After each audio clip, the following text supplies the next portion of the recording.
Davies in the middle. Checks back against Carter and scores. That is atypical for the Amina Margot.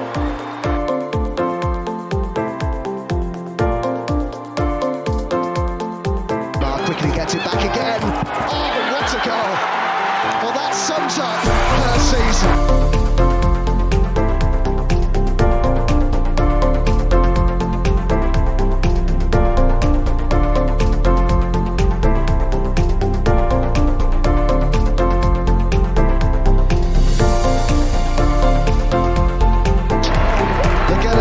WSL champions. Good morning, we are back. It is Saturday morning for us. A bit of a different time of day for us to do our pod recordings. Actually quite nice to do it in the daylight. Welcome back to Vic Akers Wonderland. I'm back with my two co-conspirators. Hopefully it's not gonna be one of those days where I don't get my words out of my mouth. Adam, how are you? A bit tired. Like I said, I'm not used to these early morning pods, but a necessity because obviously the Arsenal men have unfortunately got the early kickoff, so we're going to get this done first. But looking forward to it, and I'm grateful that WSL is back.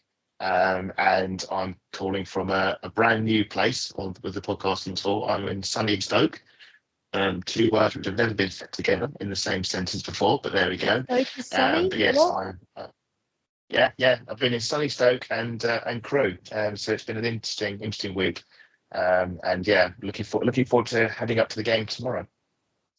Okay, and also I'm also joined by none other than our very own Matt. How are you? I'm not too bad. It's been a bit of a journey this week with nieces up here and travelling back last night. That was a bit of an issue, but we'll talk more about that later on. The games themselves over this week, geez. If you can't laugh, you'll cry. Let's put it that way if you're an England fan. Oh, absolutely. Just touching on that, I'm going to own it. I turned off after that third goal went in at Germany. I was like, nope, I'm done. I tuned in. It was 1-0. I was like, great. 2-0, 3-0, and it went completely off. And I went back to watch The Hobbit. And I can see Adam's pulling faces on screen. For audio listeners, he is, I don't know how to describe it, but I know he needs to say something. I'm just shocked that you would put The Hobbit of all films. Lord of the Rings, I'll go fair enough. Yeah. But The Hobbit, I mean, that just shows how bad the England game was. If The Hobbit, for me, The Hobbit was a better option, which is a shame because after turning off, you missed the high point when we scored 2 goals. So you actually was sort of backfired on that front. But it wasn't a good evening for the Lionesses. We'd had a rough lead up to the international break, and I was like, I watched this enough domestically, and I don't switch off. I don't walk out. But I just can't. Not tonight, and I just completely switched it off. So, plus it's wasn't a good night for us. No, it wasn't. But how did the South Africa game go, Matt, for England? 1-2-1, but just. It was a great goal from Leigh Williamson to actually score on her 50th cap, and then Grace Clinton scores with a header. Unfortunately, in the second half, everything just fell to pieces, and South Africa were bombing forwards, and England had no answers, and eventually they gave away a goal. It's very unusual. I think usual to be talking about England this badly. Okay, yes, you beat South Africa, but at the same time, you're thinking South Africa is still a good team. They qualify for the World Cup every time. They're one of the top teams there. These are the sort of teams that you need to beat, and you have to beat them convincingly for fans to get you on your side. Say, for example, come the Euro, say it's a semi-final between us and let's say Ukraine, randomly, and it's a tough affair. Let's say it's 1-0. Last couple of minutes, who are you bringing on to make sure you get that goal and it doesn't go to extra time or penalties? That's the sort of thing you're looking at. And in that second half, it didn't look very convincing. It just felt like, oh, we're 2 goals up here, and that was it. They just sort of felt very settled in it. It was really bizarre, and I think that it does look like there are questions both at left back, who's going to be the replacement for Lucy Bronze, and I think the centre back pairing might end up being tweaked again. Oh, that's really interesting. Since we're on international news now, Frida Marnham scored 4 goals in the space of an hour as Norway progressed into the next round of the UEFA Euro 2025 playoffs. Katie McCabe is again once again scoring for Ireland in the 3-0 win over Georgia. They have secured their place in the Euro 2025 playoffs with a 9-0 win on aggregate. They will now face Wales in the next round. Stina scored another goal as well for Sweden during the 8-0 battering of Luxembourg. Rosa Kovaci did make a substitute appearance. Sweden will now take on Serbia in the next round. Manuela Zinsberger and Austria also progressed through to the next stages of the Euro 2025 playoffs. They had a 5-1 win over aggregate win over Slovenia. Their next round, they go on to face Poland. And I know both of you have probably seen this next one. Kyra Cooney-Cross, take a bow. I mean, her 50th appearance and her first international goal. What a scream, Adam. Yeah, a belting against Germany too. And that was in Germany, I think, as well. I just hope that she can replicate that for the Arsenal, because I'd love to see a Kyra Cooney-Cross screamer like that, capture the keeper, out of position, but it's the quick execution that does it. Brilliant technique. I mean, she scored a rasper against Southampton in the preseason friendly, so we know she's got that option from range. Was a bit unlucky not to do it in the qualifiers, I think, in the final we had against, and I forget which Rosen it was. Rosenball, whichever one it was. Yeah, brilliant goal, and I think they went on to win 2-1 in the end. I think it was a Steph Catley assist for the winner. So a great result for the Matildas. No, absolutely. Yeah, great result for Matildas. All 3 of them got 90 minutes throughout that game as well. Sorry. I was going to say, it just shows that how badly we were, that we lost to Germany and then Germany lost to Australia. Just sort of, not great. Exactly. It's a bit like that scene from is it the Thor movies when Thor takes on his sister? I'm England. I might not be able to beat you, but he can. Yeah. And then the monster up the mountain, and it's got a big Australia badge on it. I thought that was a brilliant meme. Leah Volti captained Switzerland to a 2-1 win friendly over France. Goals came from Ramona Bachmann and Naomi Louet. Elsewhere, Spain drew 1-1 with Italy. Leia Cadena got 75 minutes, while Mariona was not in the matchday squad at all. By the sounds of things, she is okay, but she just didn't have any international minutes. Our under 23s England camp does come with better news. Michelle Adjaman had bagged her most important goal, a 1-0 win over Portugal. She's player of the match, and she literally scored in the 86th minute from a free kick. While Taya Goldie actually got a full 90 minutes for England, which was absolutely brilliant. And Freya Godfrey made a second half substitution appearance. All good with this. How good is it to see Taya Goldie back on the England squad, Matt? It's gonna do the world of good for her.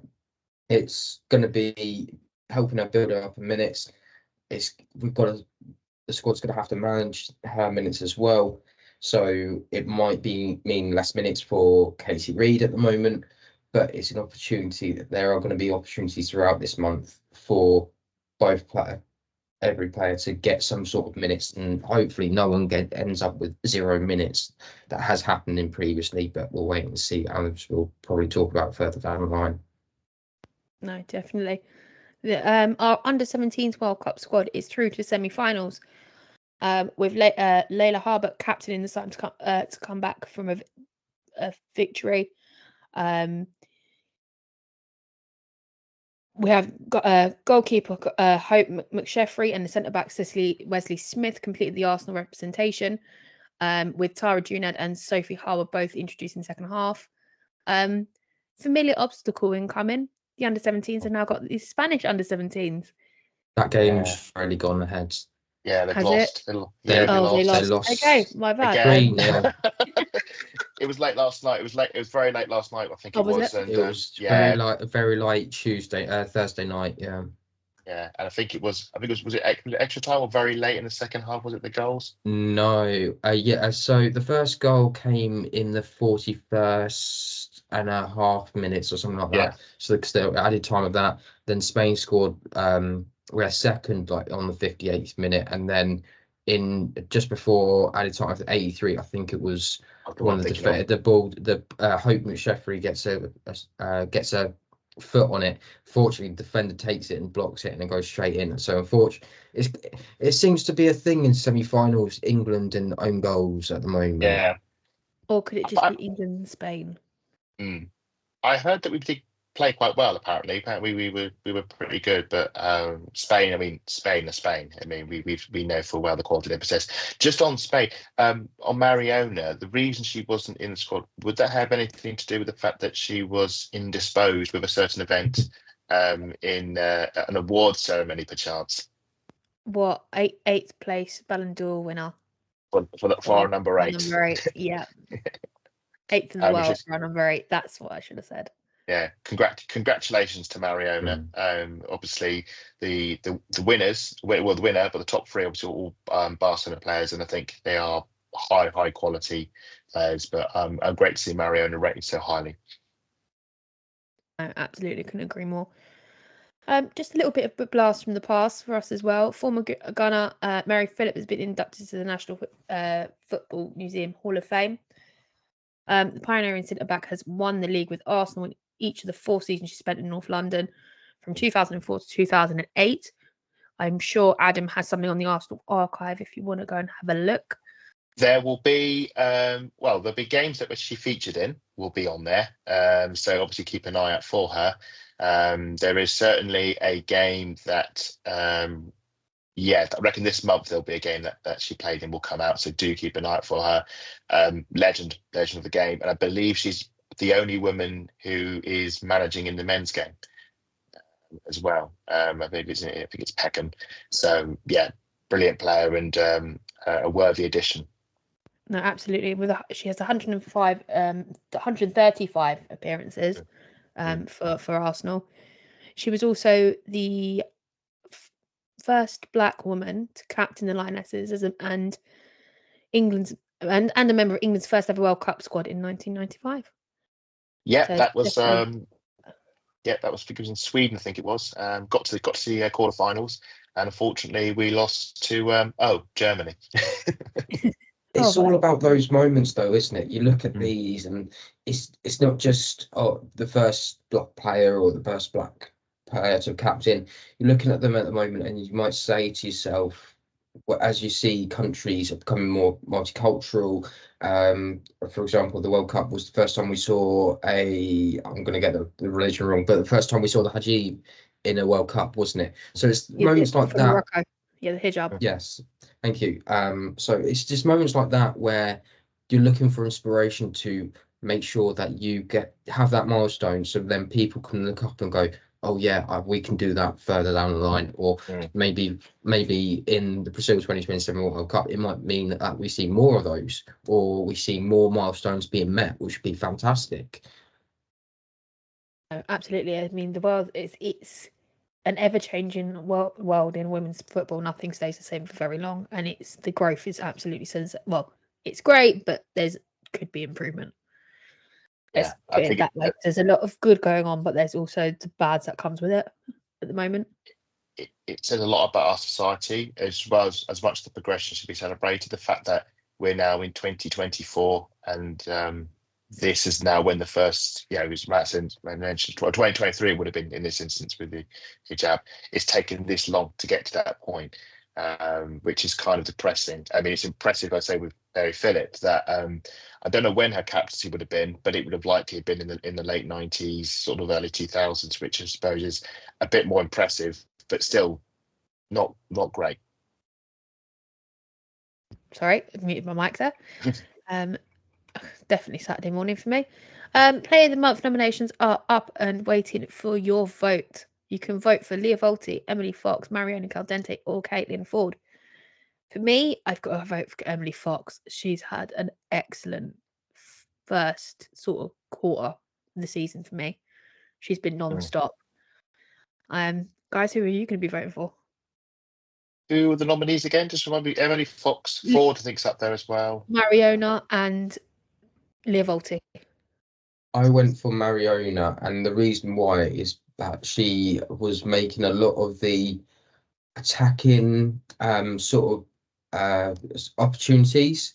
And Leah Volti, as many of you know, is one of my favourites, but she wasn't 100% throughout October compared to the other four. Emily Fox is consistent.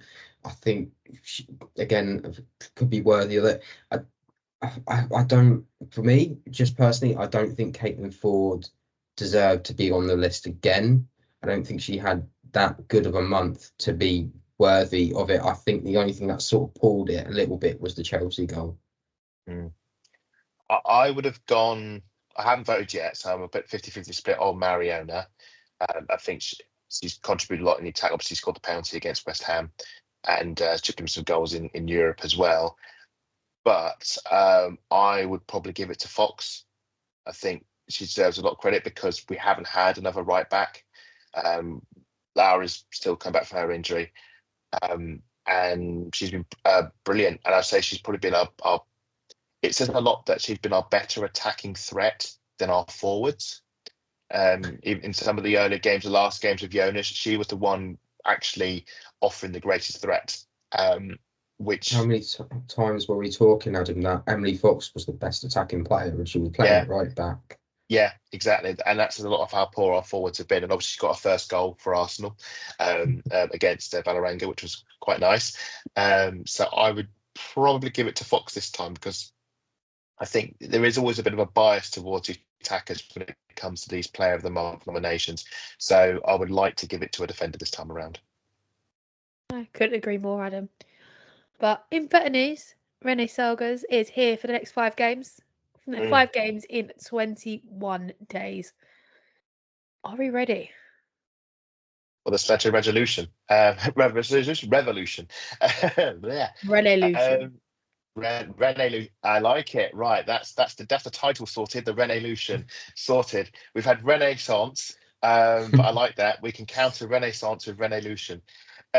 Yes, it's an interesting one because we're almost trapped in the interim bubble at the moment. Arsenal are apparently doing a very intensive. We're going to check all the candidates. We're going to get the right manager in, whoever they may be. And until then, Renee is going to cover the next 5 games or so. She seems confident that she's up to the task. Has experience, winning experience. She's won trophies where she's managed before.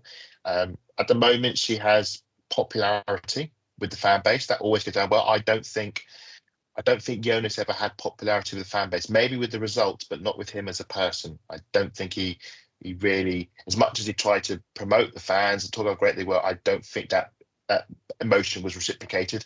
I think Renee has support with the fans. She's only just come through the door. That will expire at some point if the results start to dip. But the club seem confident that she can handle it. She can manage. She can steer the ship until whoever they choose to take up the mantle. So yeah, best of luck to her. I'm excited to see what she brings in. 5 games. So she's got, is it Manchester United this weekend, and then I think she's got a few Champions League games as well. Yeah, Juventus, double leg against Juventus. We've also got Brighton as well at home, and then who's the last one? Not Villa, is it, or is it Liverpool? There's no Liverpool. Liverpool's late in December, isn't it? Oh, God, I'm gonna have to check this now. Bear with us, everyone. Yeah, Spurs. Just on this is Spurs. That's it, because I'm not in the country for that. Really annoying. Yeah. I am, unfortunately. I will unfortunately be there. So big game. This is the thing. It's not just like 5, just easy hitters. You've got 2 big Champions League games. You've got Manchester United away and you've got Spurs away. They are very, very, very tricky fixtures. And we should say Brighton have had a great start to the season as well. Yeah. So these are, and our season's on the brink at the moment. So it's a very tough run of fixtures for Renee, but she's confident. Yeah. And we'll back her and see if it can pull through. I just hope that we don't get lured into the sense of, oh, Renee's got a few good roles.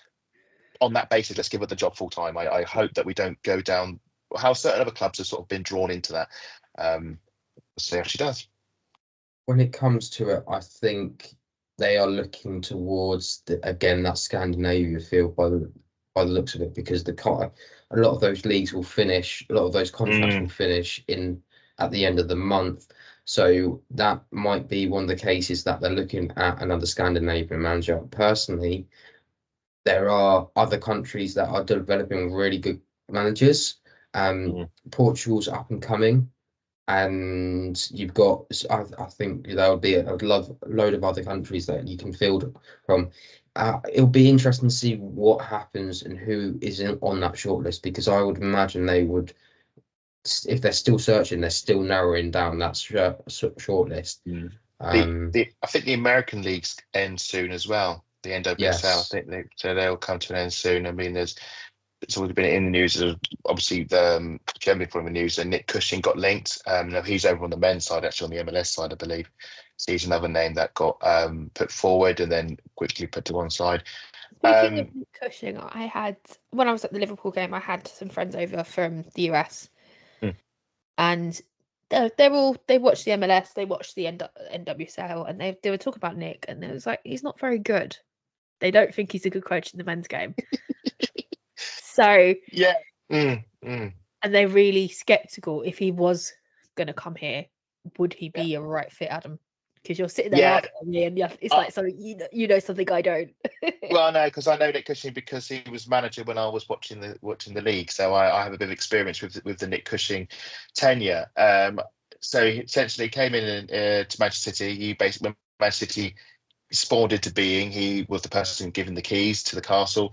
Won the league in 2016 on an unbeaten run, won FA Cups, won League Cups. So he's one success. But he left in 2020 just before COVID to the States. The league's changed a lot since then. The level has risen. Bringing a man back to that after all this time, is he going to be able to adapt to this new league? I've joked with a few friends that maybe Claire Wheatley just put into Google which managers have won the WSL, and his name just came up as one of the options. And it's not an imaginative appointment, if you see what I mean. Also, and I can understand why you go for it, because he's got winning experience in the league, which is fantastic. But I don't know. I just got the idea of the Arteta plan of you don't necessarily imagine who has won before, but you invest in the one that will likely bring you bigger success in the future. But of course, we lack the ability to stare at a crystal ball and sift through the mist and see who that will be. I'm sure there will be plenty more names that will get linked. I can understand the Nick Cushing thing not being great, because there's some people who think he's a bit too defensive. When we were sort of finishing third place, and I think and then the games between us and Man City were very even. The home team usually win. So like Joe Montemurro era sort of football, even when we won the league, that's how it sort of panned out. And you could argue with Nick Cushing as, yes, he won the league in 2016, but for the rest of the seasons, he was always second to Chelsea, always a runner-up. They've got good wins. They've got a few good results, especially against Chelsea, but they never had enough to, even with all the money and resources and the players they had, they never were able to pip Chelsea consistently. So that's you want someone that's going to beat Chelsea, not consistently finish runners up to them. No, I completely get that. So I can understand why they're skeptical, and now more so, because I was like, okay, because with the list that is going round, I couldn't pick one off that list. Yeah, a lot of people want the right Casey person. Stoney. I don't care.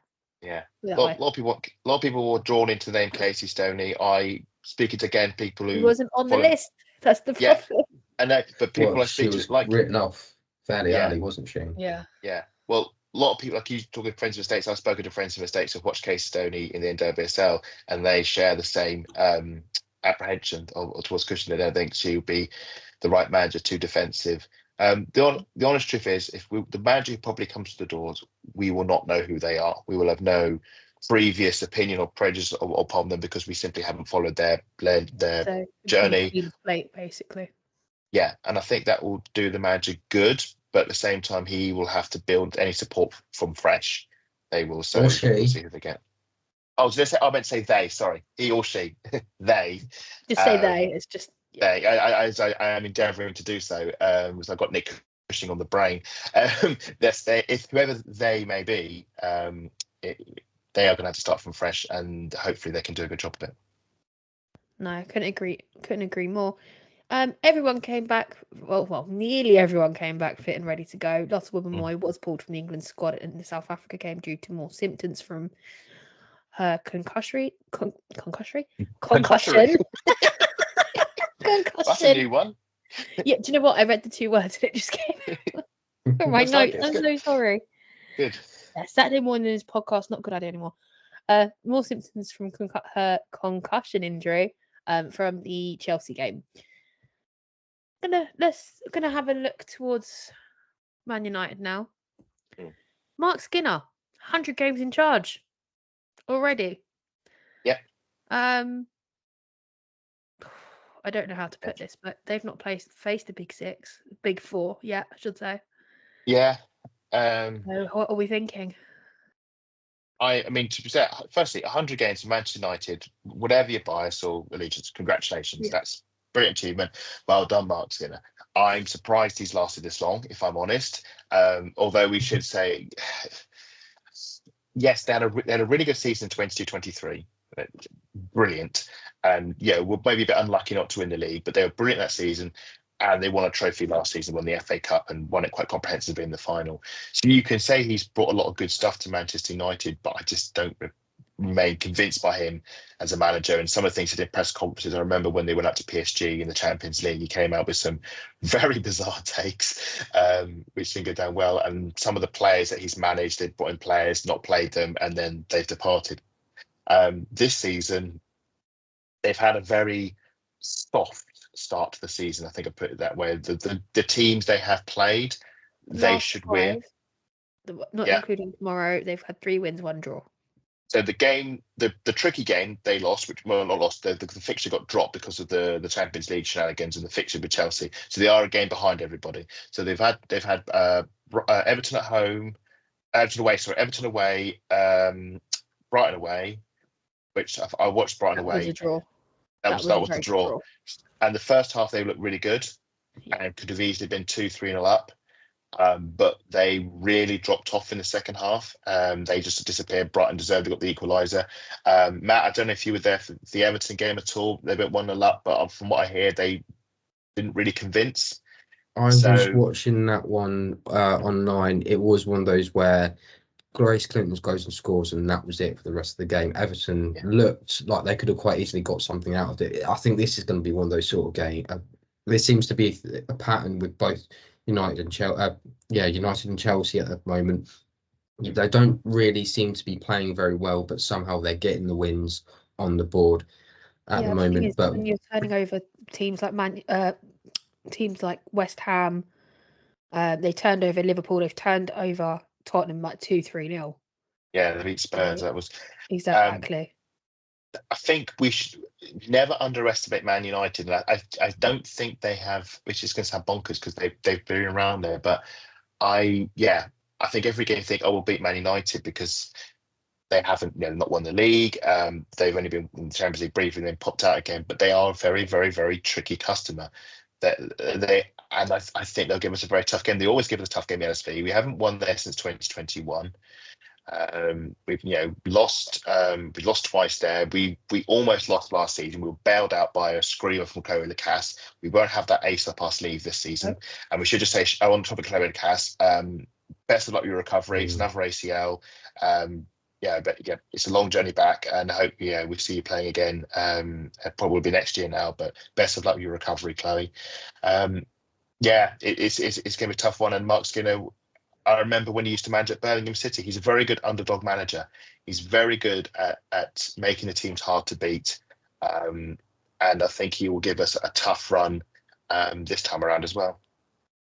No, absolutely. In terms of injuries, they've only got Jade Riviere's out with a knock, Melvin Mallard's out for hamstring, and Anna Sandberg's out with a knee injury, and so is Evie Rabjon with her knee. They were all doubts against Brighton. before the break, and there's been no update since during that. We're assuming they're not in contention. Other than that, all the key players, even their player of the month, Grace Clinton, is in contention for starting tomorrow. I don't know if you guys saw the press conference, but there was one question from one of the press which really caught my interest. Is it a good or bad time to face Arsenal? And I'm just going to give you his answer, and I just want you guys just to mull it over, because I thought it was really interesting, especially the punchline. So Skinner said, "Do you know what? I honestly can only answer that question after Sunday. Yeah. There are things that they're doing well. I'm sure you've seen it. I think they're playing well. I've seen them play well. They've got some fantastic players. It will be a challenge for us. It's a challenge we need to rise to. I don't think I'm going to deviate that conversation until after Sunday. We're going to try and give it our best try and win the game. I'm sure Arsenal will do the same. So let's see where we are after Sunday. But I think it'd be a good measuring stick for where we are at. We've started the season fantastically, but we're going to face a team that could either be wounded and really want to show that, or a team that will hopefully try and take advantage of it." Yeah. To answer the question for him, are we a wounded animal at the moment? To answer the question for him, if you had positioned the fixture, say, after the Chelsea game, I would say this is and the owners were still in charge, I'd say this is a fantastic time to play Arsenal, because they are just completely shot to pieces. That being said, Renee, obviously we got 2 wins back to back under Renee. We got the Bellingham win, the West Ham win at a place where we notoriously struggled. Although, to be honest, I was at the West Ham game and we weren't great. It was a very bland performance, and it took the substitutions to win it. I would say it's not a bad time to play Arsenal. I would say it's not like we're coming in roaring form, free-flowing football, racking up the goals, and you think, oh crikey, this behemoth is on the horizon and it's going to chew us up and spit us out. I'm thinking sort of, if I wind the clock back, say 6 years ago, 2018, that would have been a terrible time to play Arsenal, because we were winning every game 3 or 4-0 and we looked unstoppable. I think Manchester United, this is a decent time to play Arsenal. If I'm honest, they've got a good chance of getting a result, and they're under. I would say wounded animal. As I said backstage before we started, the danger, of course, with wounded animals is that they lash out. And what we'll be hoping from an Arsenal perspective is that we do lash out in this one, from a goal scoring perspective, we should say. and especially after the international break we've just had. Yeah. So sometimes the wounded animal is the more dangerous, and we'll see what happens at the weekend. It is interesting, but at the same time, you've got to be careful with what's going to happen, because there's times where last season they were let's just go last game of the season at Old Trafford, they go and lose 6-0 and hand Chelsea basically the WSL title because they just didn't turn up on the day. Difference is, I think they've looked at where they are, and transfer wise, they needed to do something in that midfield. So instead of buying players and not using them, they're actually using these players now. Bize, who was at Tottenham, so that's another player that they brought from Tottenham, like Rachel Williams. And they're at a fantastic start. I think the experience that Dominic Janssen has, she seems to be playing as the defensive midfielder rather than the centre back, which is a bit odd from where your point of view is. Depending on that, I'm sure the Dutchies probably have their preference on where they would like to see Dominic Janssen, whether it's at the back or as that holding midfielder. I think also the fact that it's not Mary Earps between the sticks, that's probably played a part as well, because you've got Phyllis Joyce in between the sticks now. Even when you look at defensively, you've got Gabby George back, always a fantastic player, always one that you look at and go, she'll be great for the Lionesses if she was given the opportunity. She can play on the left, she can play on the right, she can play in the middle.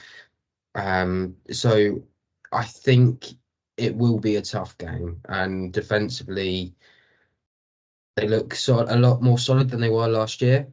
But it's going to be a case of, are Arsenal wounded, or have they got revived themselves from that international break? As mentioned earlier in the show, it's almost goals galore because almost everyone scored it, unless your Manu Zinsberger in goal. Could have done with Russo maybe getting a goal for the confidence. That would have been nice. Never know. Maybe she'll score at the weekend and get to former employers. There's no denying that Man United are coming in with a better form, and that's the thing. I would say, to reverse the question we offered Lottie, is it a good time to play Man United? No, it's a terrible time to play Man United. That's one of the best I can describe. Oh, Yeah. you never know, because sometimes forms do dip usually after international breaks, or they rise. It depends on what's been happening. I remember a couple of times we've gone into the team's gone into an international break on a high, and then they've gotten a draw because of how very iffy they've been, or very out of sync they've been. Yeah.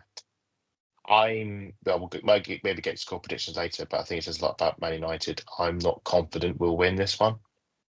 Just because I think that the Man United team, I think, are more cohesive. I think there's a better synergy with that team. Not necessarily because of Marc Skinner, but just because I think as a team, I think they're more assured of their roles and what they're doing. I don't think we have that in our team at the moment. I think there is still a bit of confusion in terms of selection, in terms of roles where we're playing a mixture of rotation, covering for injuries, some square pegs. I think they're a more organised and more assured team at the moment than we are, and so that's why I go into this game with quite a level of apprehension. Just going back to Renee-Aissance and her match presser, she mentioned that she used Rosa Kovaci's information on Harkin, so they knew how to line up against her when Jonas was around. She's also mentioned this time she's been talking to Leslie about her information on Man United and how people play and how to set up. She's been away from there for a season.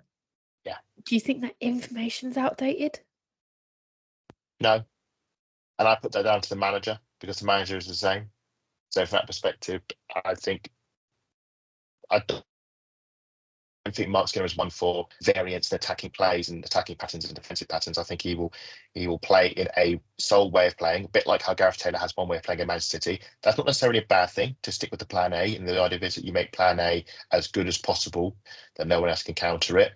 I think sometimes under Jonas, we played in many variety of ways to try and counter different threats, whether it be in back three, whether it be in back four, getting wingers inverted, getting wingers rotated, targeting certain positions on the pitch. And I think at some point after a while that all builds up and you can generate a level of confusion. And I think it does benefit to have a consistent level of play that you fall back to and play. Variance is okay for one-off situations, but I think you need to have that, and maybe that will be where the likes of Gareth and Marc will fall over, that they don't have maybe that alternative. But you need to have an 80 to 90% consistent play, and at the moment, Marc Skinner definitely has that, and that's great if you get it right. But as you say, with Russo, having played in that system, we'll be able to offer some insight into how it works, and maybe that'll give us an edge. To reverse that, I would say Dominic Janssen used to play for us.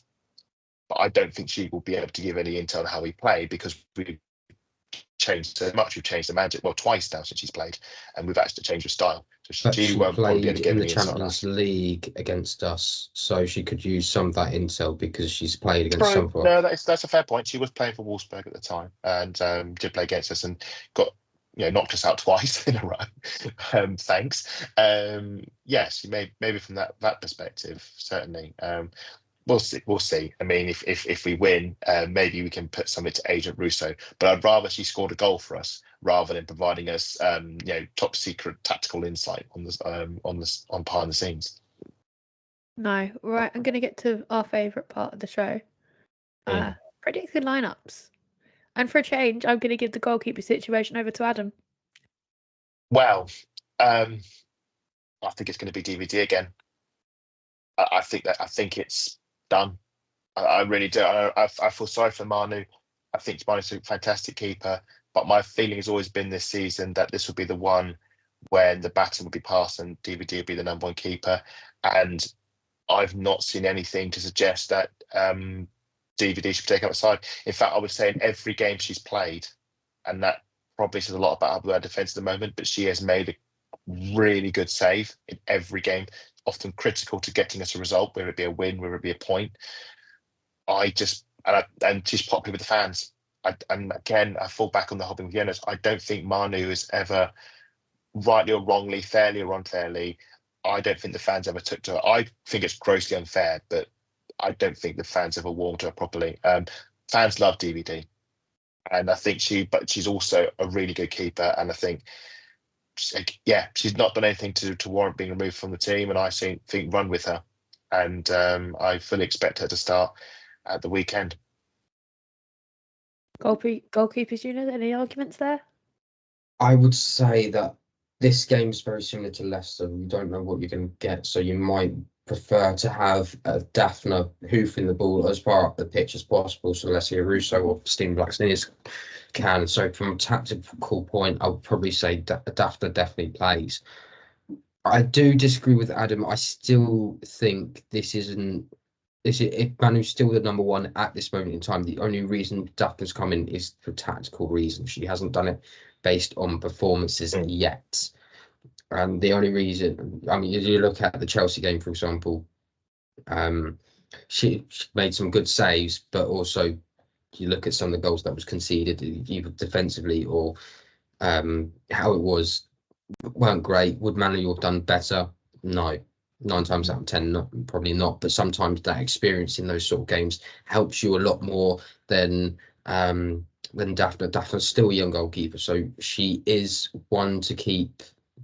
She will get those opportunities, and when she gets those opportunities, these are the sorts of chances she'll make and she'll learn from, and she'll make sure that she does everything a lot better or right. Say if Arsenal get Chelsea in the Champions League, or Arsenal Chelsea in the League Cup again, or whatever happens, I'm sure she'll do her most to get it right. I wouldn't be surprised if we do see Daphne become more of a regular, but I think we're all in agreement this is Manu's last season.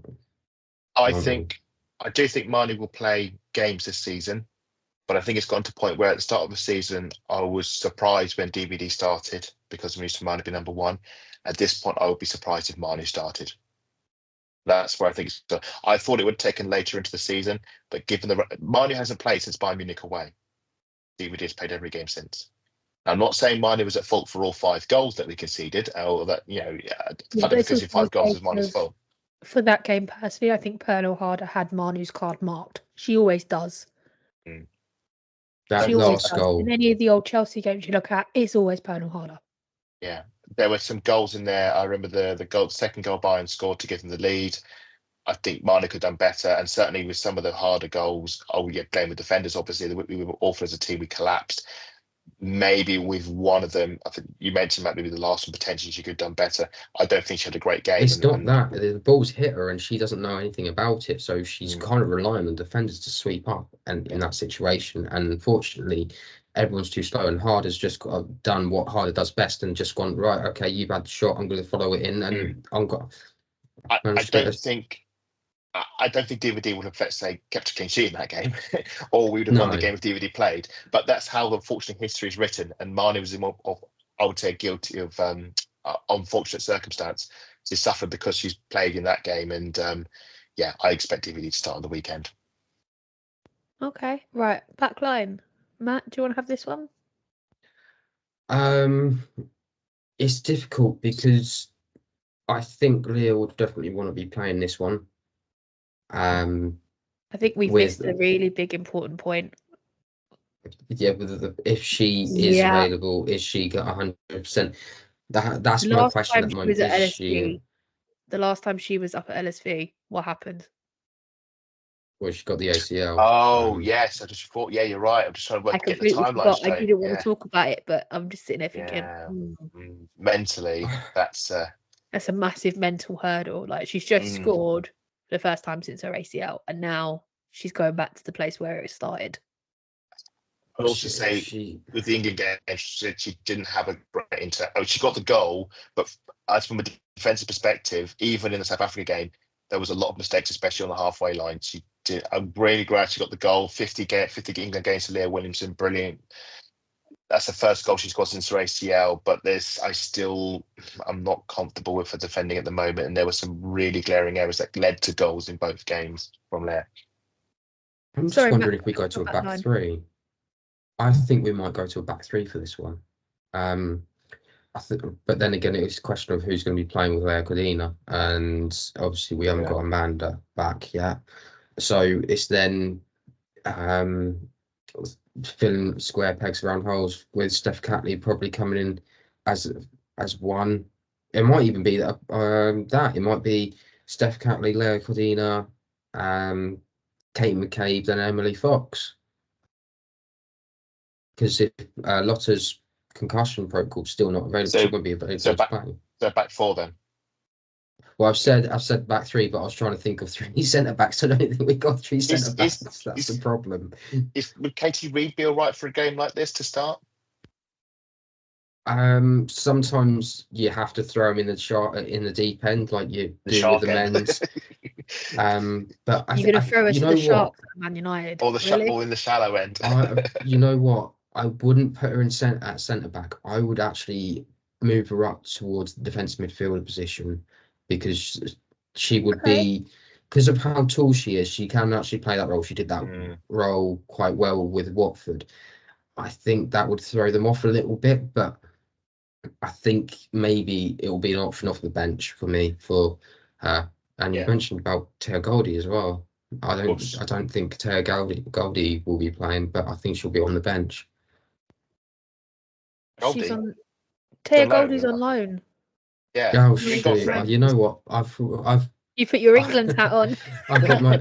Let's just play the Lionesses against Man United. We'll play that when we. Yeah, that has been Arsenal's recruitment. That would make Man United lose half their squad anyway. It would. Imagine two just lining up in an Arsenal shirt. What's going on here? Okay, right, Matt. So what's the defensive lineup run off? Right, defensive lineup. Let's try it again. Steph Catley on the left, Emily Fox on the right. Centre back pairing of Steph Catley. No, I've said no. Katie McCabe on the left. Sorry, Steph Catley in the centre back, and Leah Cordina as the centre back pairing. And with Fox on the right. My feeling with Codner is last season she didn't have a great. One of her first games with Arsenal, which is make it clear, but she wasn't great. I remember her didn't seem to be up to the pace, and we were playing a back three. We think Yen Beattie was in there as well. With a back three that we did go back three last season with sort of two 10s behind the lone Steiner. So we did that last season. I'm not a fan of back threes. I have my own issues with them, but I can understand maybe why Renee may want to do that. You can't play Lottie, she's concussed. There are question marks over Leah. I wouldn't be surprised if we started Leah anyway and just went for a Leah and Leah Williamson like Adina. Yeah, I'd expect at least 60 minutes from her though, because she only got 61 for the South Africa game for her 50th cap. Is that right? Yeah. I wouldn't be, but I think the Steph Catley thing's a really good one from Matt, because I wouldn't be surprised if we start seeing Steph Catley at left centre back. I do think that's where she will naturally migrate to. Just a lot of game time just seeing with Steph Catley. Great defender. It's also a case of, for me, managing Kate McCabe's minutes. Yes. You need that rotation there. That's my only issue with that. Yeah, but and my issue... see that Katie McCabe is absolutely knackered. So my issue with Katie McCabe is that she's very vulnerable to the ball over the top. If you chip a ball over her head, she gets exposed very badly. My issue with Steph Catley left centre back is that she's very easily beaten by pace. You can get past her. They balance each other out there, so I get what you're saying. You almost see the combination of the two to counter their weaknesses. So they have, it depends how Man United are going. If they're going to go direct down the flanks, you play McCabe. If they're going to ping balls over top, you want Steph Catley. No, absolutely agreed. I'm going to go for the midfield. I'm going to have Leah Volti and Kyra Cooney-Cross in the middle. And Mariona as the 10. Who wants to have the first right-hand side of up top? Well, I can say you've left me with the forwards. Okay, I was going to give you the right-hand side. I was going to give him. I see. And then well, I think on your midfield choices, I would like to see that. as a midfield. I'd like to see Kyra get more minutes. So that's not what I think. What I think will happen is I think I saw the training video and they're all returning to training. Yeah. And Leah Volti and Frida will come in. I think it was Frida and Leah Volti because I remember Leah Volti pick up the bands. They said, "Oh, welcome back." Oh, and she said, "Not you, Kim. You've been here a week." Yes, because she's Like, taking oh, them. thanks. What I would like to see is Kyra play. I think she needs more minutes, especially as we know with the players who are out at the moment. But I wouldn't be surprised if she just went Kim Little, Leah Velti. Yeah, Kim Little's not played over the international break, so she's going to be maybe fresher than Kyra. I wouldn't be surprised with the double down experience, but my concern, I would swap it around. I would have Kyra in for Leah and Kim, and not the other way around. Just because Kim's a little bit fresher, and she's probably going to be more sharper than Leah, who's had to travel backwards and forwards from Switzerland. But the flip side is Kim hasn't really had a great start to the season, and I'm just concerned more and more that having Kim and Leah as the midfield pivot, you're going to get overpowered by a younger, fresher midfield, which I think Man United have at the moment. As for the attack, but the pitch itself is very small and congested. That's the sort of pitch that Kim Little thrives on. Right. I think Beth Mead will play on the right because that's what she plays. I think it'll be Beth Mead on the right. She's never scored against Manchester United, we should say. As far as I know, she's never actually scored against Manchester United, so she'll be wanting to score against get them on her hit list. And up top, it'll be Russo. Okay. Yeah. Matt, you can have the left wing. Who are you going to have at left?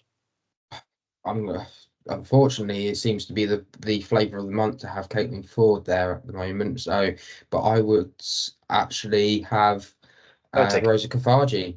Oh, yeah, I'll take that. I'm gonna swap out Adams Russo. I'm gonna put Stina there. Yeah, because Stina's been scoring over the break, and I want to see her and Rosa play together more. I would like Stina to start. Do you know what? I quite fancy putting Caitlin Ford over there if I've got Mariona in the 10. Yeah. So, because I know that works. It weirdly works. So Frida gets a break then. I would like Stina at 9, I should say, but I just think that Russo will start because she always does. And I think they're just trying to play her into form at this point. And I wouldn't be surprised if after, say, 60 minutes, she hasn't scored a goal and Stina comes off the bench. Because that's what happened against West Ham, and no, that'll happen here again. And it pains me to say it because, again, I said before, I'm a Russo fan. I want to see her do well, and she's not doing well for Arsenal this season at the moment, which is one of the reasons why we're struggling to score goals. Couldn't agree with you more, guys. But I hope everyone's enjoyed the show for this morning. This afternoon, this evening, wherever you're listening. That's all from us today. You can find us on Instagram and Twitter at VAWPod. Adam, where can everybody find you? You can find me at Adam_Salter4 on Twitter, Threads, and Instagram, and you can find the archive, which you mentioned earlier, at the AW archive. Lots of really exciting content coming up this month. We had the Conti Cup WSL Cup final against Notts County. We've had some games. We've got some League Cup games which feature goals that were never broadcast on TV. Some of them you may have seen the other day from the Millwall Lionesses game. Got a few more of those on the way. And we've got some games from the Vic Akers period. So do keep an eye out for that. Matt? You can find me at Smassalart28. And that's all from us. And I think the last thing we need to say is, come on, you Gunners.